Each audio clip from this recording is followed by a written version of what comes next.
రాయలసీమ నీ స్థానం ఎక్కడ? రాయలసీమకు జరుగుతున్న అన్యాయాలపై రాయలసీమ సమాజం ఆలోచించే దిశగా చేపట్టిన కార్యక్రమంలో భాగంగా రూపొందించిన వీడియో. నీళ్లు, నిధులు నియామకాల్లో రాయలసీమకు న్యాయం జరిగిందా? ఒక్కసారి పరిశీలిద్దాం. రాయలసీమ వెనుకబాటుదనానికి ప్రకృతి శాపం కాదు, పాలకుల వివక్షత అనేది స్పష్టంగా అర్థమవుతోంది. అభివృద్ధికి కావాల్సిన అన్ని వనరులు రాయలసీమలో ఉన్నాయి. అన్ని రకాల పంటలు పండే భూములు, వాతావరణం, గలగల పొంగి పొర్లే తుంగభద్ర, వేదవతి, కృష్ణ, పెన్నా, దాని ఉపనదులు, అటవీ సంపద, ఖనిజ సంపద, అనేక పుణ్యక్షేత్రాలు, 3 మహానగరాలు చెన్నై, బెంగళూరు, హైదరాబాద్ నగరాల మధ్య ఉండటం వలన వ్యవసాయ, పర్యాటక, వర్తక, వాణిజ్య, పారిశ్రామిక, వైద్య, విద్య, పర్యాటక రంగాల్లో రాయలసీమ అభివృద్ధి చెందడానికి అవకాశాలు మెండుగా ఉన్నాయి. పాలకుల వివక్షతో రాయలసీమ అభివృద్ధికి కావాల్సిన అన్ని వనరులు రాయలసీమలో ఉన్నప్పటికీ రాయలసీమ వెనుకబాటుదనానికి గురి అయింది. రాయలసీమ అభివృద్ధిని విస్మరించిన పాలకపక్షాలు రాయలసీమ సమాజాన్ని గందరగోళానికి గురి చేస్తున్నారు మభ్యపరిచే మాటలతో. ఈ మభ్యపరిచే మాటలతో గందరగోళానికి గురవుతున్న వాళ్ళు సాధారణ వ్యక్తులే కాకుండా వివిధ రంగాల్లో ఉన్న మేధావులు కూడా గందరగోళానికి గురవుతున్న విషయం మా దృష్టికి వచ్చింది.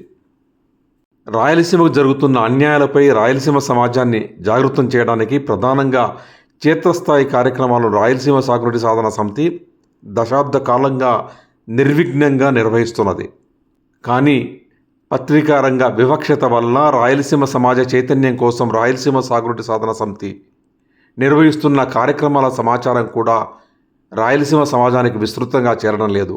ఈ నేపథ్యంలో అనేక రకాలుగా ప్రజలకు చేర్చడానికి చేసే కార్యక్రమాల్లో భాగంగా ఈ వీడియోను కూడా సమాజం ముందు ఉంచుతున్నాం. అదేవిధంగా జరుగుతున్న నష్టాలను, ప్రాజెక్టులో జరుగుతున్న అంశాలను కూడా ప్రజలకు ముందు ఉంచే ప్రయత్నాన్ని చేయడానికి పూనుకున్నాం. సమాజం దీన్ని స్వీకరించాలని కోరుకుంటున్నాం. ముందుగా సాగునీటి రంగం ప్రస్తుత పరిస్థితి, అభివృద్ధికి బడ్జెట్ కేటాయింపుల గురించి స్థూలంగా తెలుసుకునే ప్రయత్నం చేద్దాం. రాయలసీమ, మధ్యాంధ్రలో ప్రస్తుత సాగునీటి పరిస్థితి ఏ విధంగా ఉందో ఆలోచిద్దాం. రాయలసీమలో 90 లక్షల ఎకరాల వ్యవసాయోగ్యమైన భూమి ఉంటే కేవలం 20 లక్షల ఎకరాలకు మాత్రమే సాగునీటి ప్రాజెక్టుల నిర్మాణం జరిగితే అందులో కేవలం 8 లక్షల ఎకరాలకు మాత్రమే నీరు లభిస్తున్నది. మరి మధ్యాంధ్ర అంటే కృష్ణా, గుంటూరు జిల్లాల్లో 31 లక్షల ఎకరాల వ్యవసాయోగ్యమైన భూమి ఉంటే 24 లక్షల ఎకరాలకు సాగునీటి ప్రాజెక్టుల నిర్మాణం జరిగింది. 21 లక్షల ఎకరాలకు సాగునీరు లభిస్తోంది. రాయలసీమ సాగునీటి రంగంలో సమానాభివృద్ధి జరిగి ఉంటే మధ్యాంధ్రలో ఉన్న 31 లక్షల ఎకరాల వ్యవసాయోగ్య భూమి, రాయలసీమలో ఉన్న 90 లక్షల ఎకరాల వ్యవసాయోగ్య భూమిని దామాషా ప్రకారం చూసుకుంటే మధ్యాంధ్రలో ఉన్న 31 లక్షల ఎకరాలకు 24 లక్షల ఎకరాలకు ప్రాజెక్టులు కట్టించిన నేపథ్యంలో దామాషా ప్రకారం చూసుకుంటే రాయలసీమలో 70 లక్షల ఎకరాలకు ప్రాజెక్టుల నిర్మాణం జరిగి ఉండాలి. 21 లక్షల ఎకరాలకు మధ్యాంధ్రలో నీరు ప్రవహిస్తుంది. దాన్ని దామాషా ప్రకారం చూసుకున్నా కూడా రాయలసీమలో 60 లక్షల ఎకరాలకు నీరు ప్రవహిస్తూ ఉండాలి.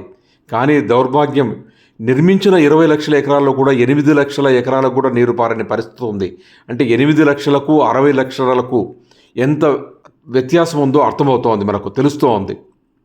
శ్రీబాగ్ ఉడంబడిక, భారత రాజ్యాంగము, 6 సూత్రాల పథకము, శ్రీకృష్ణ కమిటీ నివేదిక, శివరామకృష్ణన్ నివేదిక, ఆంధ్రప్రదేశ్ రాష్ట్ర పునర్విభజన చట్టం 2014 తదితర అనేక ఒప్పందాలు, హక్కుల ప్రకారం రాయలసీమ సాగునీటి రంగంలో సమాన అభివృద్ధి పొందాల్సిన అవసరం ఉంది, హక్కులు కూడా ఉన్నాయి.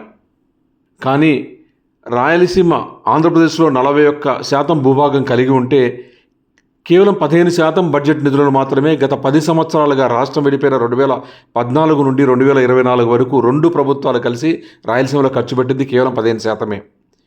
రాయలసీమేతర మిగిలిన ఆంధ్రప్రదేశ్లో 59% భూభాగం ఉంటే 85% నిధులను అక్కడ ఖర్చు పెట్టారు.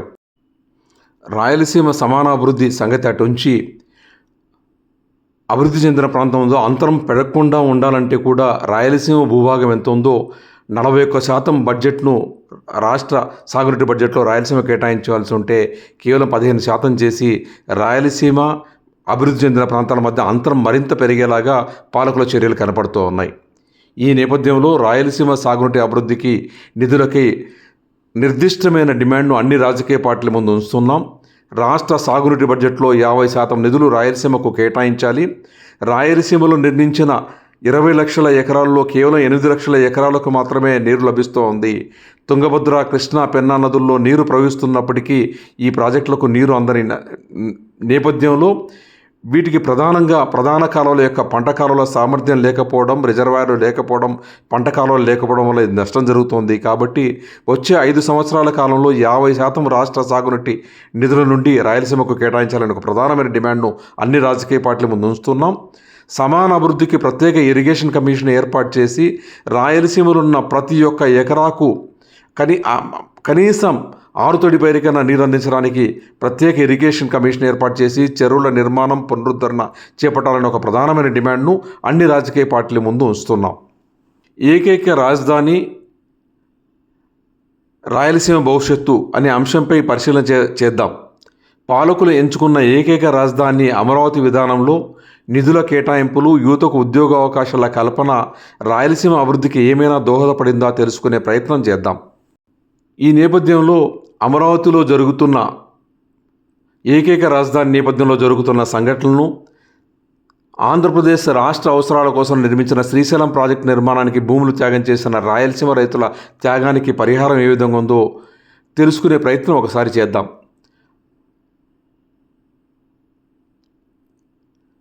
శ్రీశైలం రిజర్వాయర్కు భూములు త్యాగం చేసిన రైతులకు అరాకొర నష్టపరిహారం ఇచ్చి చేతులు దులుపుకున్నారు పాలకులు. అమరావతి కోసం త్యాగం చేసిన రైతుల భూములకు లక్షల రూపాయల గుత్తా, ప్రతి సంవత్సరం గుత్త పెంపుదల చేసే విధంగా సిఆర్డిఏ చట్టంలో ఒప్పందాలు చేసుకున్నారు. అభివృద్ధి చెందిన అమరావతి నగరంలో ఇండ్ల, వ్యాపార స్థలాలు కేటాయింపులు భూమికి బదులుగా కేటాయించడానికి కూడా సిఆర్డి చట్టంలో హక్కులు రూపొందించారు.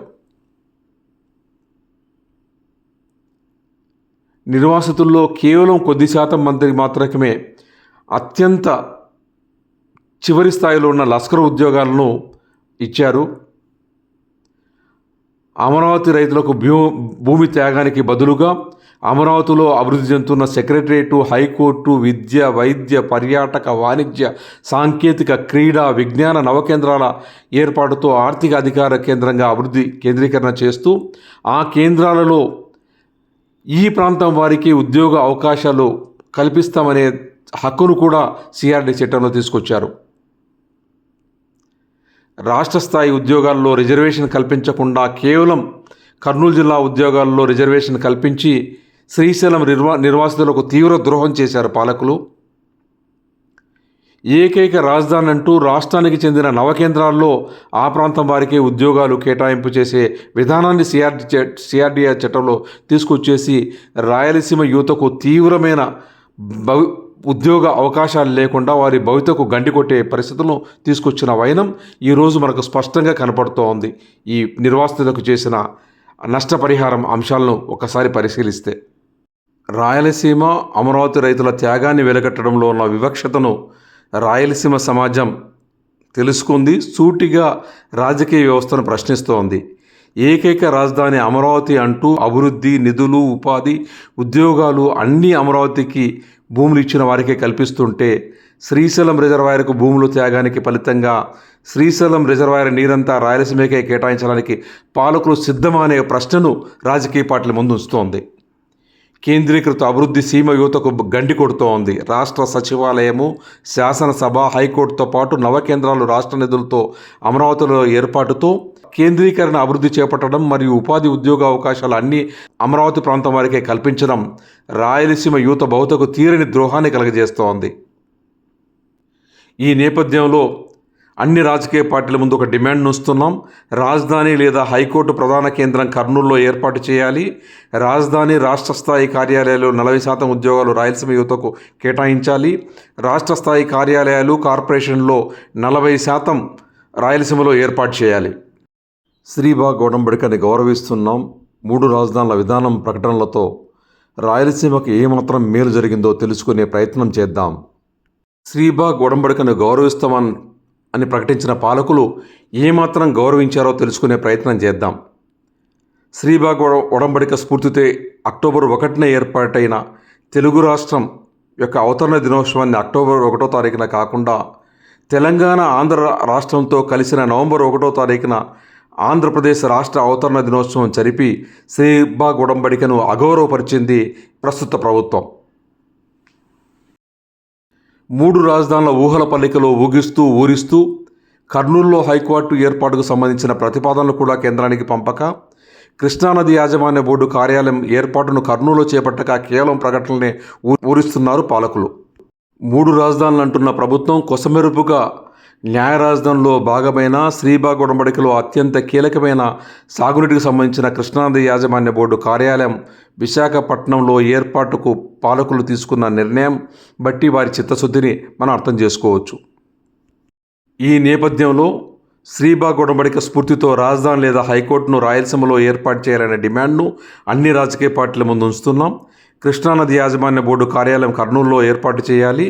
అక్టోబర్ 1న ఆంధ్ర రాష్ట్ర అవతరణ దినోత్సవం చేపట్టి శ్రీబాగ్ ఒడంబడిక స్ఫూర్తిని కొనసాగిస్తూ రాయలసీమ సమానాభివృద్ధికి బాటలు వేయాలనే డిమాండ్ను అన్ని రాజకీయ పార్టీల ముందు ఉంచుతున్నాం. ఒక కీలకమైన అంశాన్ని రాయలసీమ సమాజం ముందు ఉంచబోతున్నాం.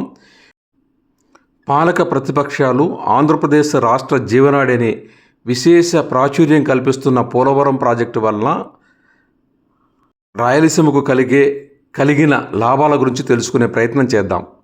పోలవరం ప్రాజెక్టు కీలక అంశాలు ఏంటో తెలుసుకుందాం. రాష్ట్ర పునర్విభజన చట్టం ప్రకారం పోలవరం జాతీయ ప్రాజెక్టు. పోలవరం ప్రాజెక్టు నిర్మాణం కేంద్ర ప్రభుత్వం నిధులతో చేపట్టాలి. పోలవరం ప్రాజెక్టు కుడికాల ద్వారా 80 టీఎంసీల గోదావరి జలాలు కృష్ణా డెల్టాకు మళ్లించబడతాయి. దీంతో కృష్ణా డెల్టాకు శ్రీశైలం రిజర్వాయర్ నుండి పొందే 80 టీఎంసీల నీటిని శ్రీశైలం రిజర్వాయర్లో నిలుపు చేసి రాయలసీమ ప్రాజెక్టులకు చట్టబద్ధ కేటాయింపులతో వినియోగించుకోవచ్చును. పోలవరం ప్రాజెక్టు నిర్మాణ సందర్భంగా జరిగిన కీలక పరిణామాలను తెలుసుకుందాం. కేంద్ర ప్రభుత్వాన్ని కాదని రాష్ట్ర ప్రభుత్వం పోలవరం నిర్మాణ బాధ్యతను రాష్ట్ర ప్రభుత్వ నిధులతో చేపట్టింది. చేసిన పనికి లెక్కలు చూసి కేంద్రం తిరిగి ఇచ్చే నిధులను పోలవరం ప్రాజెక్టు నిర్మాణానికి రాష్ట్ర ప్రభుత్వం వినియోగించింది.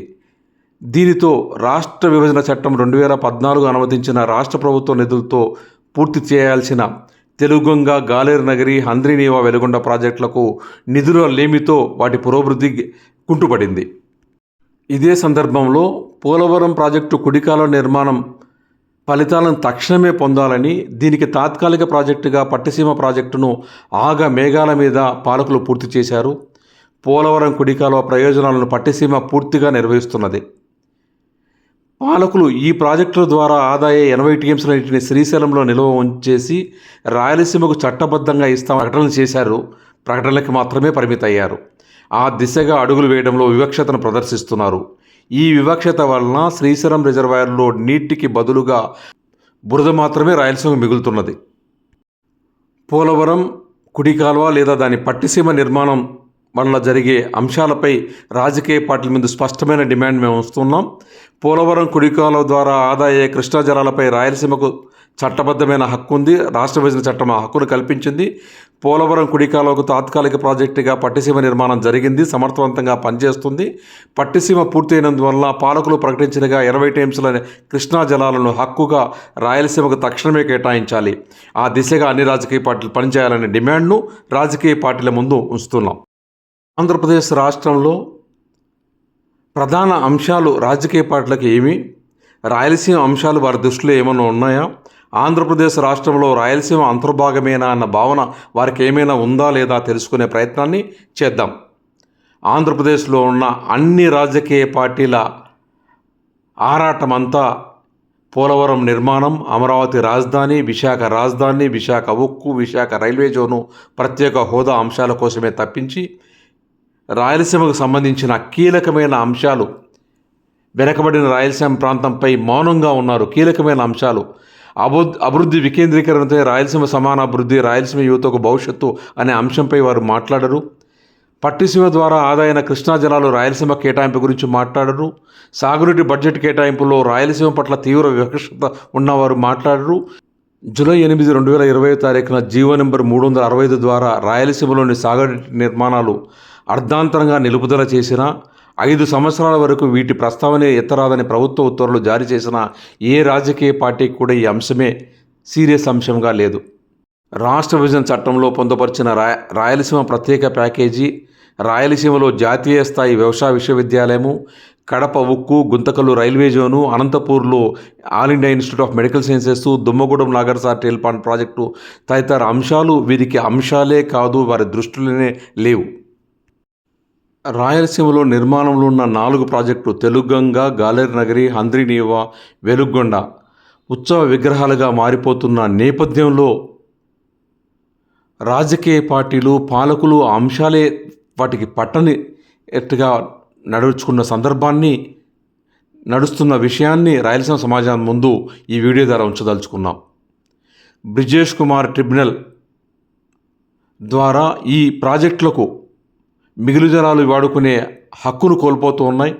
ఈ మిగులు జలాలంతా కూడా 254 టీఎంసీలు కర్ణాటక, మహారాష్ట్రకు పనిచేసిన తర్వాత ఈ 4 ప్రాజెక్టులు 100 ఏళ్లలో కేవలం 3-4 సంవత్సరాలు మాత్రం నీరు పొందే పరిస్థితులు ఉంటే ఈ ప్రాజెక్టులు నిర్వీర్యమయ్యే పరిస్థితి ఉన్న నేపథ్యంలో వీటికి ఒక పరిష్కార మార్గంగా Dummagudem Nagarsagar tail pond project నిర్మాణాన్ని ఉమ్మడి ఆంధ్రప్రదేశ్ రాష్ట్రంలో చేపట్టారు.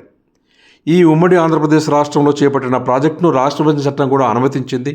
కానీ గత 10 సంవత్సరాలుగా, రాష్ట్రం విడిపోయిన 10 సంవత్సరాలుగా ఈ ప్రాజెక్టు మూలన పడిన ఏ రాజకీయ పార్టీకి కూడా చలనం లేదంటే ఈ ప్రాజెక్టులు నిర్మాణంలో జరుగుతున్న ప్రాజెక్టులకు స్పష్టంగా అర్థమవుతుంది. ఇవి ఒక ఉత్సవ విగ్రహాలుగా మారే పరిస్థితి కనపడుతున్నా వీళ్ళు మాట్లాడిన పైన మనకు కనపడుతూ ఉంటాం.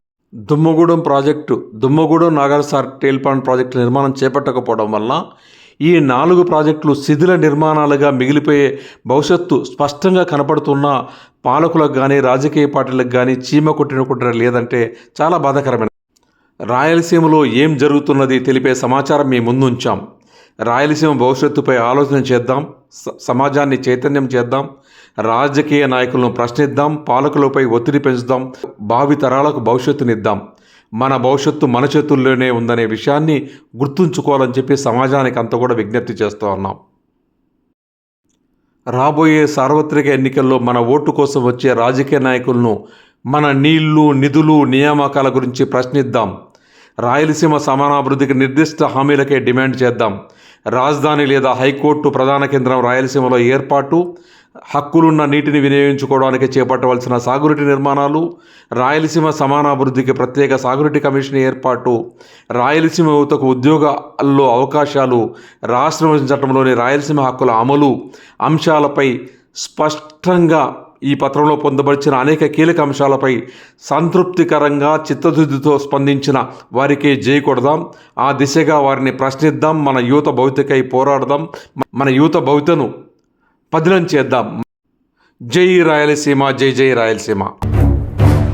తల దించుకు బతుకుతావ, తల ఎత్తుకు తిరగలేవ, తల రాతను మార్చుకో.